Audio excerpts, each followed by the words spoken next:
Cristiane, o que mudou na aposentadoria em 2026?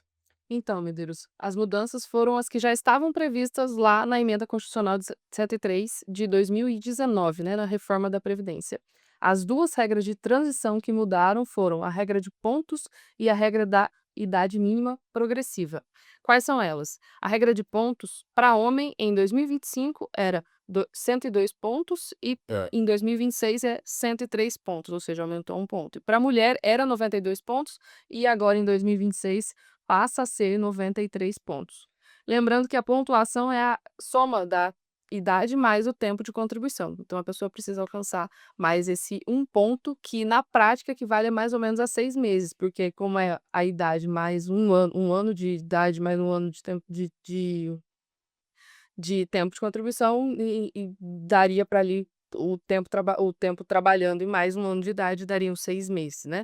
Na prática, a pessoa precisa trabalhar mais esse tempo.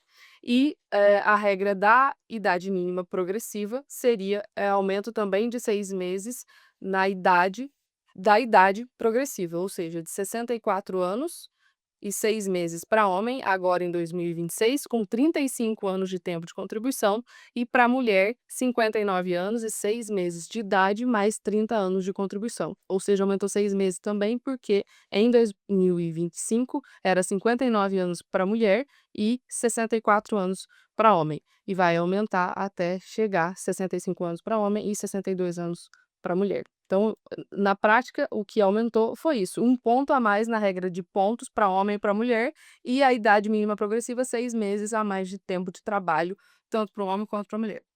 Eu tenho outra pergunta, mas antes eu queria dizer para as pessoas que estão nos assistindo, para não deixar a questão da aposentadoria para a última hora, né, Sim. porque você pode programar a tua aposentadoria quando e com quanto você pode se aposentar. É isso ou não é? Sim, isso é o planejamento previdenciário que a gente orienta sempre a pessoa a fazer o mais rápido possível para que ela tenha tempo de contribuir com o salário corretamente, né, com o valor Ah. correto. Mas, quando ela está perto da aposentadoria, geralmente as pessoas procuram quando está perto dessa aposentadoria. E às vezes a gente consegue identificar um tempo de contribuição que às vezes ela não estava contando, um tempo de especial que às vezes ela não sabia que podia converter e ganhar 40% para homem e 20% para mulher. Então a pessoa sim consegue adiantar a aposentadoria e muitas vezes também planejar para pagar a contribuição no valor certo e alcançar o valor da aposentadoria que ela quer, ou seja: "Ah, eu quero aposentar com o teto. Quanto eu preciso pagar para chegar no teto? Ah, eu quero aposentar com R$ 5.000, com quanto eu tenho que contribuir para chegar no valor dessa aposentadoria". Então tudo isso dá para fazer tranquilamente. Mas, quanto tempo antes de se aposentar que é recomendável para as pessoas fazer o seu planejamento? Quantos anos? Com mais de 35 anos já é recomendado a fazer, porque a pessoa precisa de tempo para contribuir corretamente, entende? Então é sempre assim, 35 anos, de idade, o tempo, né, que a pessoa puder procurar depois dessa idade. Ah, você está dizendo que a pessoa com 35 anos de idade, Já é o jovem, já é indicado procurar o planejamento para contribuir no valor correto. Mas, se você vê, você não procurou aos 35 anos de idade, que procure o mais cedo possível, entende? pra planejar Para como planejar. vai se aposentar. E é o que eu disse é o seguinte, é que geralmente as pessoas se preocupam com a aposentadoria quando tá perto de aposentar, e não deveria ser assim, ela deveria planejar o mais cedo possível. Agora mesmo uma pessoa que nós conversamos agora, uma pessoa famosa, Uhum. queria se aposentar de qualquer jeito, né. Sim, e não tem o tempo de contribuição que precisa. Então, mas se ele tivesse se cuidado, feito o seu planejamento há 5, 6 anos atrás, ele estaria muito bem, né. Já estaria aposentado e não estaria preocupado com isso também, né. Não deixa para a última hora, você tem o telefone da Brapa, me manda uma mensagem e aí eu dou o melhor encaminhamento que for mais, interessante para você e mais seguro para você. Eu Sim. queria fazer uma pergunta para você, é o seguinte: esse negócio da idade mínima atormenta as pessoas, né, porque todo mundo chega a 30 anos, 35 e aí falta a famosa idade mínima e às vezes vai ter que trabalhar mais, 5, 6 anos, né. Você acha que ainda é possível derrubar esse negócio da idade mínima? Sim, acredito que é possível derrubar essa idade mínima, porque assim, a idade mínima ela veio com a reforma da Previdência, em novembro de 2019. Porque antes existia aposentadoria por idade do homem com 65 anos, mulher com 60 anos, e você também podia aposentar com o tempo de contribuição puro, sem idade, 35 anos para homem e 30 para mulher. Aí veio a reforma, colocou um tanto de regra de transição, e mais a idade também de 62 anos para mulher, aumentou 2 anos para mulher e 65 anos para homem. Essa idade mínima, como ela veio com uma emenda constitucional, o que pode acontecer é ter uma alteração também na Constituição, derrubando essa emenda constitucional, ou seja, por meio de outra emenda constitucional, ou de uma ação direta de inconstitucionalidade no STF, né? Então dá para fazer, mas isso precisa de vontade para fazer também, né, Medeiros? Isso inclusive foi uma promessa do nosso presidente da república atual, que quando estava lá nas discussões, né, nos debates, ele falou que ia fazer isso, que ia derrubar a reforma da Previdência, e nada foi feito até então. Eu lembro, foi um debate dele com o Bolsonaro, não foi? Foi, Um dos exatamente. últimos debates, um andando para Essa o foi uma lado, promessa de campanha. e o Lula prometeu de que ia derrubar a reforma da Previdência, né. Sim. Ele não fala mais nisso. Não, depois da eleição não se falou mais nisso. Claro que teve cobrança, eu vi algumas pessoas falando isso, mas dele, assim, falando, se posicionando sobre isso, não. A pensão da viúva, eu lembro que ele falou da pensão da viúva, você lembra disso? Lembro. É que a pensão da viúva também está dentro da reforma da Sim. Previdência, né, então ele falou de todos os Ele não assuntos não ali. derrubar a reforma da Previdência, ele poderia derrubar pontos específicos da reforma. A aposentadoria especial, tirar a idade mínima só da especial já seria um ganho absurdo para os trabalhadores, que é uma ADI que já está no Supremo, para ser julgado, que a gente inclusive já até falou. Nós já falamos sobre isso, né. Sim. Então, esse é um ano muito importante, né, nós vamos ter eleições e as pessoas deviam vincular isso. Eu voto em você, mas qual é a tua posição sobre a previdência Muito social, importante isso, não é? né, qual Eu acho que derrubar esse negócio da idade mínima é fundamental, senão as pessoas não vão se aposentar. A expectativa de vida não chega a 70 anos, então muita gente, principalmente nas regiões mais pobres do Brasil, não vão se aposentar. é porque o Brasil é muito amplo, né, em relação à qualidade de vida, em certas regiões, provavelmente você não vai alcançar a aposentadoria, porque geralmente o homem não consegue alcançar 65 anos de vida, né. Então, Consegue, né? isso foi falado, isso foi estudado e debatido durante a reforma da Previdência, o que passou. Eu acho que não há nada mais importante numa campanha presidencial do que a reforma da Previdência, do que previdência social. Previdência social é o nosso amparo na velhice, não é? Quando a gente Com certeza. não tem mais nada, mas você tem aquele ganho da previdência social. Mas não é devidamente discutido. Todas as vezes Não é realmente a discutir. gente percebe que no Às debate é vezes um até pouquinho de discute um pouquinho, depois se esquece, né? sim. E aí Então, é um exemplo claro que aconteceu agora, né, a reforma foi em 2019, aí teve a eleição, falou sobre isso e até agora nada foi feito. nós vamos cobrar, eu vou cobrar. Eu já até falei de que o meu candidato a presidente da república é a revisão da vida toda, Sim, é a previdência social. Sinceramente, eu vou votar naquele que eu se comprometer até por escrito comigo. Eu vou votar e fazer, campanha, entendeu? Uhum. Não tem esse negócio de esquerda, de direita, eu não quero nem saber, eu quero saber o seguinte: e aí? E a previdência social? É uma questão sagrada para nós, é a sobrevivência, é a vida da pessoa, não é? Com certeza, Quando também farei a está mesma tá coisa. na velhice, né. Sim.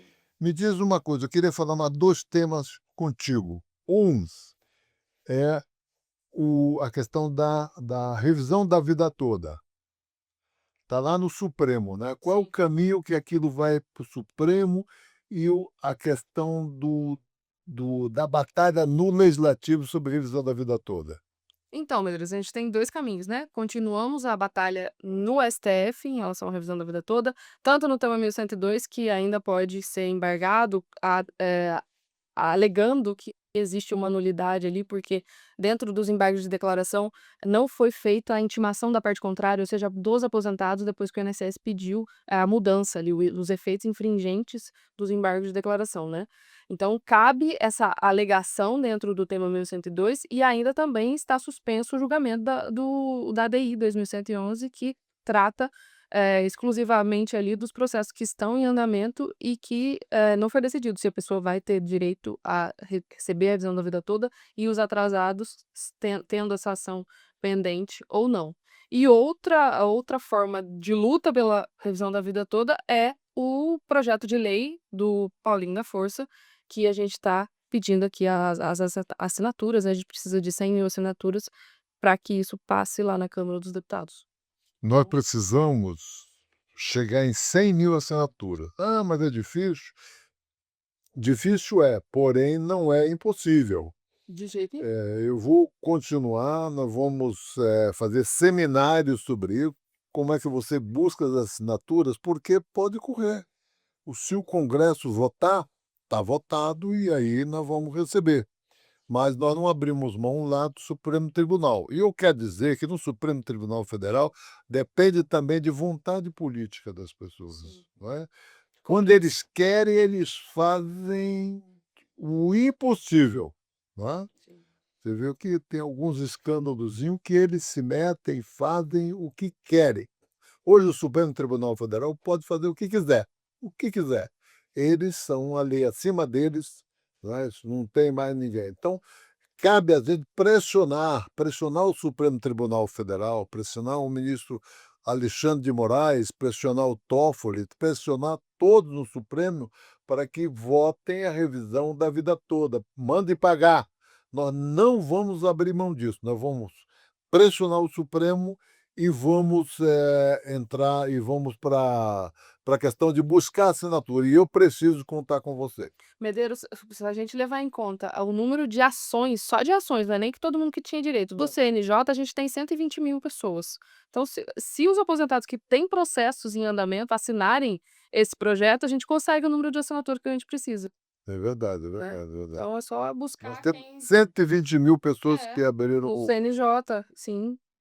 Esse número foi levantado com a ADI 2111, que a gente começou a discutir que quem tinha os processos em andamento tinha direito a receber. Então o CNJ, entregou esse número, né, e informou que existem no Brasil esse número de ações. tá bom. Deixa eu dizer uma coisa para você ainda que eu queria lembrar. Nós falamos sempre em revisão da vida toda, isso é sagrado para nós, essa bandeira. Mas tem outras revisões, não Sim. é? E quais são as principais revisões, outras revisões, quais são as principais? As outras revisões, Medeiros, é importante falar que não dependem de julgamento do STF, são revisões que a pessoa tem direito a pedir agora. É só fazer o cálculo, identificar se tem direito à revisão e pedir. A principal é a revisão da especial, porque muitas pessoas aposentaram, mas não, informaram para o INSS, não juntaram o PPP, não provaram que tinha direito a essa aposentadoria. E o homem tem direito a 40% a mais no tempo, até novembro de 2019, e a mulher 20% a mais para conseguir, aumentar o tempo de contribuição, diminuir o fator previdenciário ou até mesmo retirar para que o valor aumente. Então, assim, eu julgo que essa é a principal revisão. A outra seria a revisão de fato, que a gente, identifica se houve algum tempo de contribuição ou salário de contribuição que o INSS não contou. E não contou indevidamente, às vezes estava ali na carteira, estava no CNIS, mas o INSS simplesmente não contou. Então, e isso é muito comum. Então, dá para fazer a revisão com base nisso também e como tem uma incidência muito grande, existe uma possibilidade de revisão nesse ponto aí muito grande. Outra revisão que eu julgo muito importante é a revisão do deficiente, porque muitas pessoas entram com a aposentadoria e não alegam, não comprovam que tem a deficiência, e isso faz uma diferença enorme, absurda no cálculo, porque pode retirar o fator previdenciário e pode fazer a pessoa aposentar antes, né. Às vezes ela tinha um pedido antes lá, não alegou que tinha deficiência, mas se isso for comprovado depois ela consegue talvez receber os atrasados, aí vai depender do caso concreto. Outra revisão que eu julgo extremamente importante. Então, assim, na questão do deficiente, muita gente tem deficiência, né? 18 milhões de pessoas têm deficiência no Brasil. 18.000.000. Esse número não tá lá dentro do INSS. Mas ninguém não é muita gente que entra com o processo de Não. Eh, o próprio INSS fala isso, que às vezes a pessoa tem um pouco de vergonha de alegar que tem deficiência, não quer passar pela perícia. Às vezes tem a dificuldade médica, que o médico assistente, o médico que acompanha a pessoa, talvez não entregue um documento, não faça um relatório explicando que ela tem aquela deficiência, né, tem uma dificuldade de prova, né, do meio do caminho ali de existe o direito, mas a pessoa precisa passar por um caminho para provar e alcançá-lo, né. Então é um pouco disso também. muita gente entra com o processo de deficiência para comprar um carro mais barato, ótimo. Uhum. Mas também tem que entrar contra o INSS, porque além do carro você tem direito a uma Aposentar aposentadoria muito melhor. muito melhor, não é? Manda uma mensagem para nós, a gente vai conversar, nós vamos ver como é que te ajudamos. E que outras, revisões você acha que são importantes se falar? Revisão de de eh, de inclusão de tempos que a pessoa não contou na aposentadoria. Por exemplo, o serviço militar, que a pessoa às vezes não entregou a documentação, utilização de tempo rural que a pessoa trabalhou lá, ajudou o pai, a mãe, né, na infância. O INSS reconhece esse período até outubro de 1991 sem a necessidade de contribuir. Então a pessoa trabalhou lá. Muita gente na roça começa a trabalhar com 8, 10 anos de idade e só vai ter a carteira assinada lá com 20 anos. Esse período dos 10, 8 anos de idade até os 20 anos, até a primeira assinatura na carteira, é reconhecido como tempo rural e ajuda a pessoa, às vezes, a aposentar mais cedo ou, no caso da revisão, aumentar o valor do benefício, fazendo a revisão do fator previdenciário, diminuindo a incidência dele ou até retirando. Então, às vezes, 12 anos a mais no tempo de contribuição, isso faz uma diferença absurda, entendeu. Olha, existe muitas possibilidades, tá? Servidor público também, Hã? servidor público é muito comum a pessoa não apresentar a CTC, ou seja, trabalhou, como CLT, né, ou seja, contribuindo para o INSS e ao mesmo tempo trabalhou em outro lugar, uma prefeitura, por exemplo, que tem um regime próprio de previdência. Às vezes a pessoa consegue as 2 aposentadorias, mas quando ela não consegue a outra aposentadoria no outro regime, ela pode utilizar o tempo que ela trabalhou lá para trazer para o INSS e aumentar o valor do benefício. E muita gente deixa esse tempo perdido lá. Não apresenta a CTC aqui, ou às vezes acontece de apresentar a CTC e o INSS não averbar. E aí é só a gente entrar com a ação e pedir a averbação dentro da justiça. A Abrapa existe para ajudar as pessoas. A Abrapa existe para ajudar aqueles que querem se aposentar ou que estão aposentados. Então, nos procura aí da o Alô Previdência. Agora, deixa eu dizer uma coisa, olha, você vai me confirmar se isso é verdade ou não. 7 em cada 10 aposentadorias que o INSS fornece estão erradas, é isso? Sim, isso é um dado oficial, o próprio INSS fala Isso isso. é uma vergonha, né, cara? Sim. Mas O assim INSS de cada 10, 7 estão erradas. Gente, isso é um escândalo. E sim, estão errada para baixo, né? claro, sempre.